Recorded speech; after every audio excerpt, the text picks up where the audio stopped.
আসসালামু আলাইকুম রহমতুল্লাহ।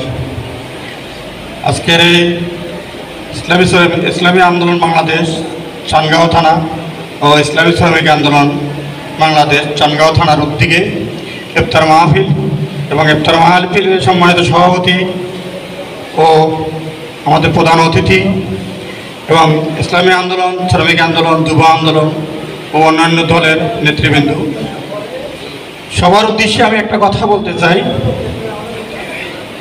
এখন বর্তমানে বাংলাদেশে যে পরিস্থিতি চলতেছে, এই পরিস্থিতিতে যদি চলতে হয় সেক্ষেত্রে হয় ক্ষমতাবান হতে হবে, আর না হয় বিলাইয়ের মতো ঘরে বসে থাকতে হবে। দুইটা অপশন। একটা অপশন হলে কি শক্তি নিয়ে আগাইতে হবে, আর একটা অপশন হলো কিছু করতে পারবো না, বিলের মতো ঘরের ভিতরে বসে থাকবো, যে যা করুক কথা বলা যাবে না। তবে ইসলামী আন্দোলন বাংলাদেশ এমন একটা রাজনীতি এবং এমন একটা দল যারা মানুষের কথা বলে, নিজের কথা বলে না। প্রত্যেকটা রাজনৈতিক দল নিজের স্বার্থে দৌড়ায়। শুধু একমাত্র বাংলাদেশে ইসলামী আন্দোলন বাংলাদেশ এবং এদের অঙ্গ সংগঠন যত কমিটি সমাজ আছে, নেতাকর্মীরা আছে, এরাই শুধু মানুষের কল্যাণের জন্য দৌড়ায়। তবে আমরা চাই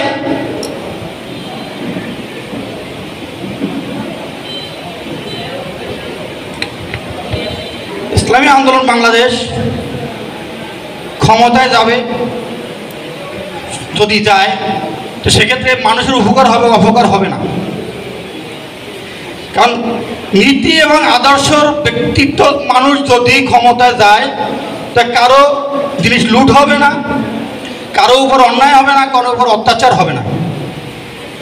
তো এখন তো যারা বর্তমানে বাংলাদেশের ক্ষমতা থেকে বিদায় হয়েছে, এরা এক ধরনের ফ্যাসিস্ট ছিল, এবং বর্তমানে কিছু লোক এই পথে হাঁটতেছে।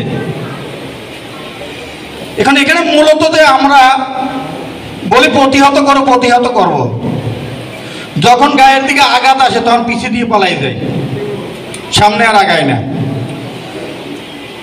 তো আমাদের পিসের একটা কথা বলছিল যে যদি একত্রে থাকা হয়, বাঁচার জন্য যদি আলাদা হওয়া হয় কেউ বাঁচবে না, আর যদি মরার জন্য একত্র হয় কেউ মরবে না।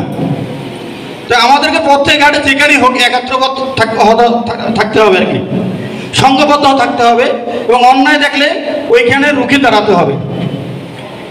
অনলাইনের মিডিয়া আপনারা সবাই দেখেন, একটা লোকে মারতেছে, তার চারিপাশে অন্তত 50 জন 100 জন আছে দেখতেছে, কেউ ভিডিও করতেছে, কেউ দেখতেছে, কেউ মজা নিচ্ছে, কিন্তু একটা লোকও বলে না যে কেন মারতেছে, তার সমস্যা কোথায়।